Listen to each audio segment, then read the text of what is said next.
ഇത് പിന്നെ നമുക്കൊരു സ്പൈഡർമാൻ കേക്കിൻ്റെ ഓർഡർ വന്നിട്ടുണ്ട് കേട്ടോ. ബ്ലാക്ക് ഫോറസ്റ്റിൽ ചെയ്യാനുള്ള ഒരു കേക്ക് ആയിരുന്നു. 1 kg ആയിരുന്നു വെയിറ്റ് വരുന്നത്.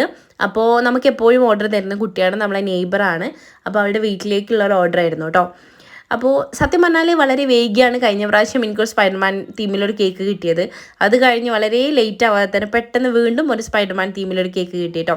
വളരെ സന്തോഷം, കാരണം എനിക്ക് ഈ തീം കേക്ക് ചെയ്യുന്നത് വളരെ ഇഷ്ടമാണ്, ഒരുപാട് ഇഷ്ടമാണ്. ചുമ്മാ ഒരു കേക്ക് ചെയ്യുന്നതിനേക്കാളും എന്തെങ്കിലും ഒരു തീമിൽ കേക്ക് ചെയ്യൽ വളരെ ഇഷ്ടമുള്ളൊരു കാര്യമാണ്. പക്ഷേ അതുകൊണ്ട് തന്നെ എപ്പോഴെങ്കിലും ഉള്ളൂ തീമിലൊരു കേക്ക് കിട്ടാറ്. എപ്പോഴും സെയിം ഡിസൈനുള്ള കേക്ക്സ് അല്ലെങ്കിൽ നോർമൽ കേക്ക്സ് അങ്ങനെയൊക്കെയാണ് വരാറ് കേട്ടോ. അപ്പോൾ ഇതിൽ ഇതുപോലെ നമ്മളെ ചിലന്തി വലകളൊക്കെ വരച്ചു കൊടുത്തു, നമ്മുടെ സ്പൈഡർമാൻ്റെ കണ്ണെല്ലാം വരച്ചു. അങ്ങനെ സിമ്പിളായിട്ട് അവർ റെഫറൻസ് പിക്ക് തന്നിരുന്നു, അതേപോലെ നമ്മൾ ചെയ്തത് കേട്ടോ. പിന്നെ 2 പേര് എഴുതി കൊടുക്കാൻ പറഞ്ഞു, ഹാപ്പി ബർത്ത്ഡേ എന്ന് എഴുതാൻ പറഞ്ഞിരുന്നു.